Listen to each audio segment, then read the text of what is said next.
sallallahu alaihi wasallam agar memberikan nasihat. Dan Nabi sallallahu alaihi wasallam memberikan nasihat kepada mereka yang nasihat ini membuat hati mereka takut, dan juga nasihat ini membuat air mata mereka berlinang. Dan tentang masalah nasihat ini dianjurkan dalam syariat. Arti dalam Islam ini dianjurkan kita untuk saling memberikan nasihat dan saling memberikan wasiat. Sebab agama Islam merupakan nasihat. Nabi bersabda, ad-dinu nasihah. Agama ini adalah nasihat. Nabi menyebutkan 3 kali, ad-dinu nasihah, ad-dinu nasihah. Agama adalah nasihat. Dan Nabi SAW juga memberikan nasihat kepada semua manusia, termasuk juga orang-orang munafik, sebagaimana disebutkan di dalam surah An-Nisa ayat 63. Untuk melihat halaman 14, ulaika alladzina ya'lamullahu ma fi qulubihim fa'arid anhum wa'idhum wa qul lahum fi anfusihim qawlan baligha. Mereka itu adalah orang-orang yang sesungguhnya Allah mengetahui apa yang ada dalam hati mereka. Ini tentang orang-orang munafik. Karena itu berpalinglah kamu dari mereka dan berikanlah kepada mereka nasihat. Hatta kepada orang munafik diperintahkan oleh Allah untuk memberikan nasihat kepada mereka. Dan katakanlah kepada mereka perkataan yang membekas pada jiwa. Dalam surah An-Nisa ayat 63. Kemudian juga Allah berfirman di dalam surah An-Nahl ayat 125. Untuk melihat halaman 14, ud'u ila sabil rabbika bil hikmati wal mau'izatil hasanah wajadilhum billati ahsan inna rabbaka huwa a'lamu biman dhalla an sabilihi wa huwa a'lamu bil muhtadin. Dan serulah manusia ke jalan Rabbmu dengan hikmah dan nasihat yang baik, dan bantalah mereka dengan cara yang lebih baik. Sesungguhnya Rabbmu dialah yang lebih mengetahui tentang siapa yang tersesat dari jalannya, dan dialah yang lebih mengetahui orang-orang yang mendapatkan petunjuk. Di dalam ayat ini Allah SWT dalam surah An-Nahl ayat 125, Allah memerintahkan kepada Nabi Muhammad SAW untuk mengajak manusia ke jalan Allah dengan hikmah.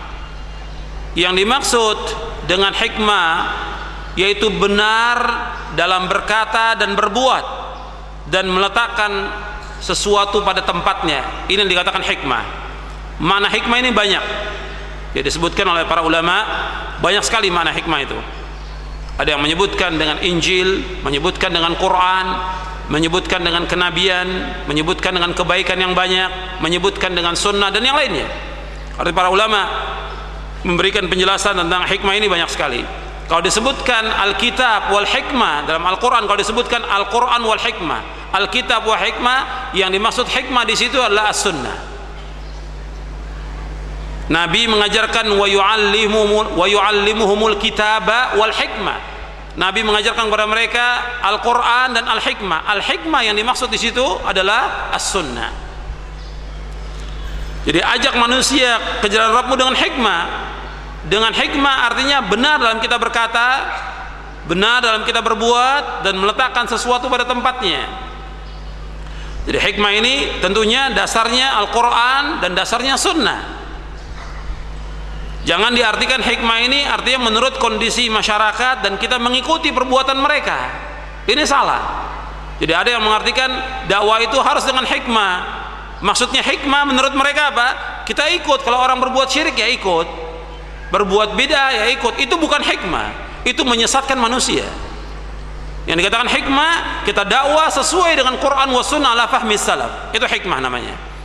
Berkata dengan benar yang sumbernya dari Al-Quran dan sunnah, berbuat dengan benar yang sumbernya Al-Quran dan sunnah, kemudian meletakkan sesuatu pada tempatnya.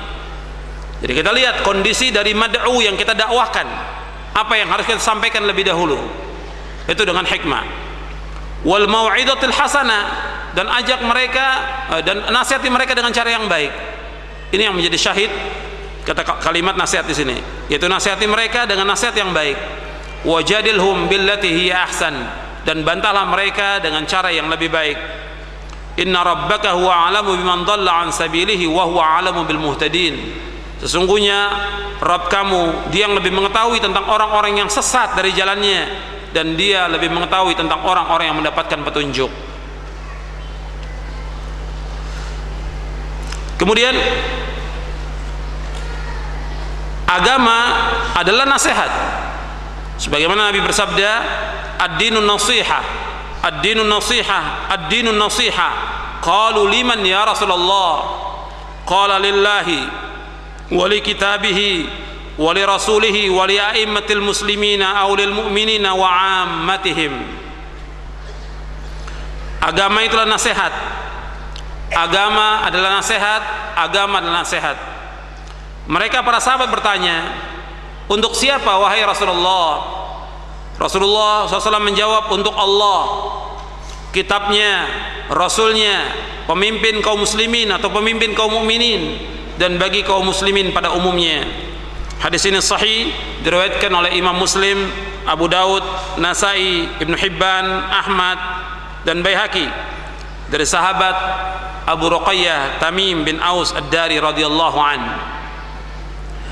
Di sini disebutkan yaitu agama nasihat. Untuk siapa? Untuk Allah. Maksudnya nasihat untuk Allah dengan mentauhidkan Allah, menjauhkan syirik. Itu nasihat untuk Allah. Itu ringkasnya. Kemudian nasihat untuk kitabnya, kita beriman kepada Al-Quran dan kepada isinya, dan wajib bagi kita untuk mengamalkannya. Nasihat kepada Rasulnya dengan kita mengimani Rasulullah SAW, dan kita wajib memenuhi hak-hak Rasulullah. Kalau nasihat kepada Allah, kita memenuhi hak Allah, yaitu hak Allah, kita mentauhidkan Allah, menjauhkan syirik. Dan hak Rasulullah, kita wajib mentaati beliau, menjauhkan apa yang beliau larang, membenarkan apa yang beliau sampaikan, dan kita beribadah menurut apa yang beliau syariatkan. Ini haknya Rasulullah. Kemudian imam kaum muslimin dan imam kaum mukminin nanti kita akan bahas, yaitu tentang as-sam'u wa ta'ah, tentang mendengar dan taat.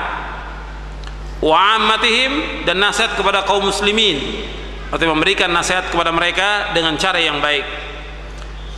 Jadi memberikan nasihat ini harus memiliki ilmu dan adab-adab yang harus diperhatikan. Di antara adab-adab memberikan nasihat yang dijelaskan oleh para ulama, yaitu kita memberikan nasihat dengan ikhlas karena Allah, dengan lemah lembut dan sabar, serta memberikan nasihat dengan cara yang baik, tidak di depan khalayak ramai.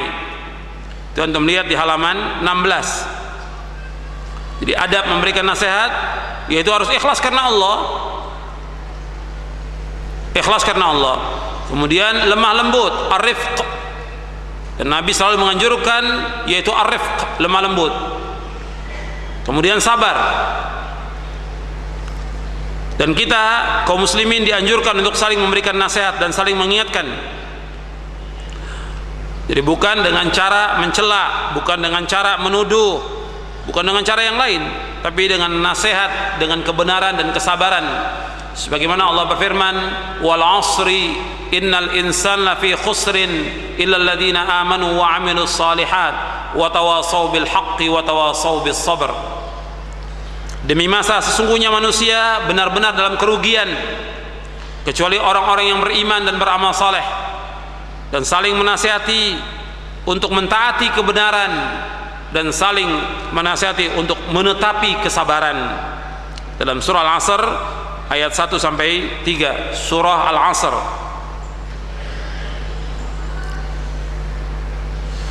Kemudian di dalam hadis juga Nabi menganjurkan kita, kalau ada orang meminta nasihat, dianjurkan untuk memberikan nasihat kepada mereka. Wa idastansahaka fansah lahu, dan jika apabila ada orang meminta nasihat, maka hendaklah kamu memberikan nasihat. Begitu juga dalam rumah tangga diperintahkan oleh Allah untuk saling memberikan nasihat. Kalau istri berbuat nusyuz, istri berbuat durhaka, diperintahkan untuk diberikan nasihat. Wallati takhafuna nusyuzahunna fa'idhuhun, dan wanita-wanita yang kalian khawatir dia berbuat durhaka kepada kalian, maka kata Allah fa'idhuhun, nasihati mereka. Kemudian kalau nasihati tidak mempan, dia tidak mau, fahjuruhunna fil madaji', tinggalkan mereka di tempat tidur mereka. Kemudian juga tidak jera, fadribuhun,